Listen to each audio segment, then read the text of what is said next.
युक्तिवाद आज कोर्टामध्ये केला. आज कामत साहेबांनी अतिशय उत्तम युक्तिवाद केला, म्हणजे कळस चढवला त्या युक्तिवादाचा. त्यातला पहिली गोष्ट अशी होती की परवा माननीय सर्वोच्च न्यायालयाने विचारलं होतं, आम्हाला असा निर्णय घेता येईल का कालावधी लोटल्यानंतर, आणि म्हणून त्यांनी असंख्य उदाहरणं दिली. म्हणजे केरळाच्या कोर्टाने दिलं, उत्तर प्रदेशला, हरियाणा दिलं, अनेक कोर्टांमध्ये हायकोर्टांची उदाहरण दिली, आणि मग सुप्रीम कोर्टचं पण एक शेवटचं एक उदाहरण दिलं लेटेस्ट कलकत्ता कोर्टाचं दिलं की अशा पद्धतीनं जरी कालावधी इन प्रिन्सिपल ज्याला आपण म्हणू त्याला डिस्क्वालिफाय करता येतं हे त्यांनी आज फार ठासून सांगितलं. आणि मला वाटतं कोर्टाला या संदर्भातलं त्यांनी अशी अनेक उदाहरणं दिल्यामुळे कोर्ट प्रभावित झालं असेल तर आनंद आहे असं मला वाटतं. त्याच्या पलीकडचं आणखी एक गोष्ट त्यांनी सांगितलं की मग त्यांनी सिम्बलच्या बद्दल विषय केला, आमच्या निशाणीच्या संदर्भात.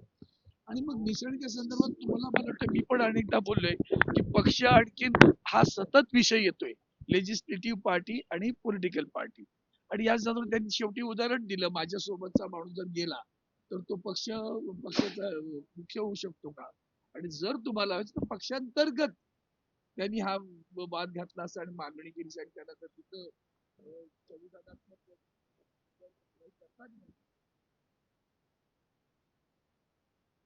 होता, मला अध्यक्ष व्हायचं होतं, असं काही असतं तर गोष्ट वेगळी आहे. असं काहीच घडलं नाही. आणि मग पुन्हा त्या संदर्भात सुद्धा अनेक उदाहरणं दिली त्यांनी, म्हणजे अगदी पुन्हा तो यांचा उल्लेख येत राहतो, आपल्या सादिक अलीचा केस होतो, मग सुभाष देसाई साहेबांच्या केसचा सुद्धा उल्लेख येत राहतो, आणि मग राणा केस, ते 2-3 केसेस सतत येत राहतात उल्लेख. आणि त्या उल्लेखात त्यांनी सांगितलं की अशा पद्धतीनं पक्ष आणखी विधिमंडळ पक्ष हा निरंतर आहे. काल त्यांनी सिब्बलांनी पण सांगितलं होतं विधिमंडळ पक्षाची मर्यादा आहे 5 वर्ष, तो आकडा वरखाली होत जाईल, निवडणुकीत काही होईल पण पक्ष हा असाच राहतो. आणि त्या पक्षातली माणसं जर इकडनं तिकडे गेली म्हणून पक्ष जात नाही ना. पण आज विधानसभा गेले, विधानसभेचे सदस्य गेले पण पक्ष गेला असं होत नाही, आणि ते त्यांनी मांडलेलं आहे. आता यानंतर सुप्रीम कोर्टाला सुद्धा अशा पद्धतीनं न्याय देता येईल. पुन्हा इलेक्शन कमिशनकडे नको असं त्यांनी स्पष्ट सांगितलं. आम्ही त्याच्याच विरोधात तुमच्याकडे आलेलो आहोत.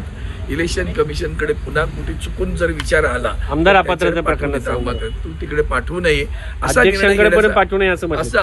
निर्णय घेण्याचा अधिकार हा सर्वोच्च न्यायालयाला आहे, हे त्यांनी त्याच्याकडे कामत यांनी असंही म्हटलं. हा मुद्दा सांगितला गेला की निर्णय हा आमदार अपात्रतेच्या अनुषंगाने घ्यायचा आहे, कारण तो मुद्दा सगळ्यात महत्त्वाचा आहे. खरं आहे ना ते. मला वाटतं की अनेकदा त्यांनी सांगितलं हा पाया आहे ना. एकदा जर तो पायाच घडला, अपात्र झालं, मग पक्षाचा विषयच येत नाही ना पुढचा, मग चिन्ह देणार नाव देणार विषयच येणार नाही.